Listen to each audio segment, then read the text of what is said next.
सत्संगत जी प्यार से कहना।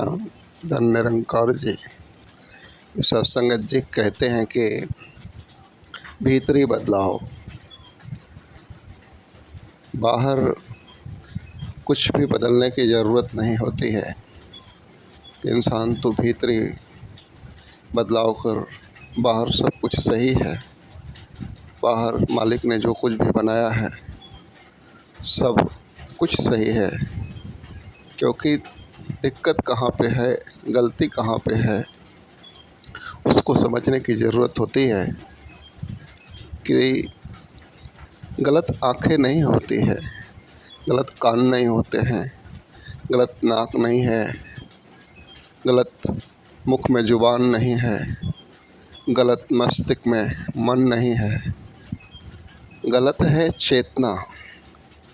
क्योंकि ये आँखें तो मात्र एक देखने का यंत्र है, एक मालिक ने जो दी है दृष्टि, लेकिन इन आँखों से गलत देख कौन रहा है?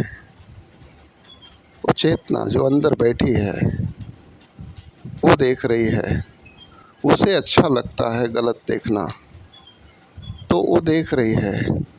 तो उस चेतना को बदलने की ज़रूरत है कि चेतना जो गलत देखने में इंटरेस्टेड है वो बदल जाए, गलत ना देखे, उसको पसंद ना हो किसी का बुरा देखना, और इस दृष्टि का इस्तेमाल जो है, इन आँखों का इस्तेमाल एक सही तरीके से कर पाए।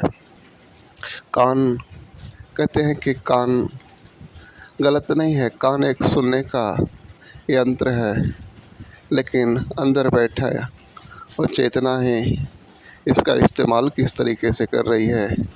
लोगों की बुराइयां, इधर उधर की बातें सुन रही है, गलत बातें सुनने में इसको आनंद आ रहा है, या फिर जो है सही बातों में आनंद आ रहा है, वो चेतना के ऊपर डिपेंड करता है।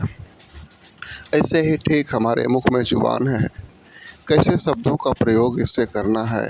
ज़ुबान खुद तो नहीं बोलती है, अंदर जो चेतना है वो किस तरीके का संस्कार, किस तरीके का तैयार हुआ है, वही डिसाइड करता है कि ज़ुबान से कैसे शब्द बाहर निकालने हैं। तो ज़ुबान का दोष नहीं है, मन भी है। मन किस दिशा में विचर रहा है, किस तरह के विचारों में घूम रहा है, ये भी निर्णय चेतना के हाथ में होता है कि चेतना को अच्छा क्या लगता है। अंदर जो बैठा है उसको बदलने की आवश्यकता है कि वो बदल जाए। तो बाहर तो ये सारे कुछ जो चीज़ें हैं, लोग दोष लगाते रहते हैं, अरे मेरी ज़ुबान से निकल गया, अरे मेरी आँखों ने ये देख लिया, अरे मेरे कानों ने ये सुन लिया, अरे मेरे मन में ऐसा बुरा ख्याल आ गया। ऐसा कुछ भी नहीं होता है। ये सब मालिक ने जो है इंद्रियाँ दी हैं कि इंसान जो है इससे दुनिया में देख सके, सुन सके, अपने अंदर की भावनाओं को कह सके। कुछ गलत हो रहा है तो उसको सही कैसे किया जाए, उसके बारे में सोचने के लिए मन दिया है, बुद्धि दी है। लेकिन इंसान इनको ही दोष लगा रहा है कि हमारे कानों के वजह से ही हमारे मन में, हमारे भीतर बुराई चली जाती है, हमारी ज़ुबान के वजह से हम गलत हो जाते हैं, हमारी आँखों के वजह से हम गलत दिशा में देख लेते हैं, या हमारे मन ही ठीक नहीं है। तो ये बाहरी दोष लगाना बंद करें। ज्ञानी ध्यानी कहते हैं कि ज्ञान में डूबिए, ध्यान कीजिए, मन को शांत कीजिए, अपने अंदर देखिए कि अंदर जो जीव बैठा है, जो चेतना है, वो किस तरीके का है। वही गलत हो गया है तो फिर सारी चीज़ें तो गलत दिशा में जाएंगी ही जाएंगी। जब तक चेतना को इस परमात्मा में लगा करके, इस ध्यान बंदगी में लगा करके जब तक उसको बेहतर नहीं करेंगे, तब तक कुछ भी बेहतर होने वाला नहीं है। फिर हम बाहरी दोष लगाते रह जाएंगे और हमारा जीवन यूँ ही बीत जाएगा। इस मुख, कान, ज़ुबान और इसके देखने और चलने के तरीके में ही उलझ करके रह जाएंगे।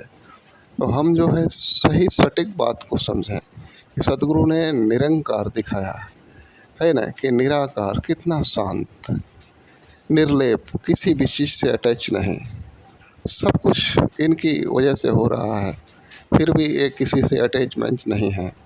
ऐसे ही हमारे शरीर में जितने भी सारी चीज़ें हैं, हम इससे अटैचमेंट कम रखें।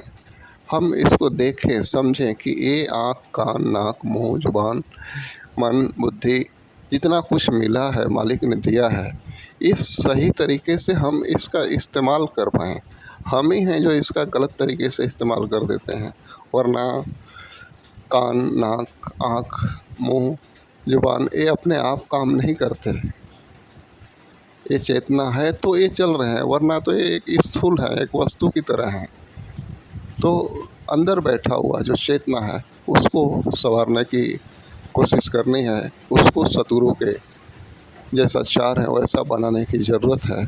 और वो तब बन पाएगा जब हम इस निरंकार का ध्यान करेंगे, मेडिटेशन करेंगे, सुमिरन में बैठते रहेंगे नित्य प्रतिदिन, तो जा कर के ये बदलाव संभव है।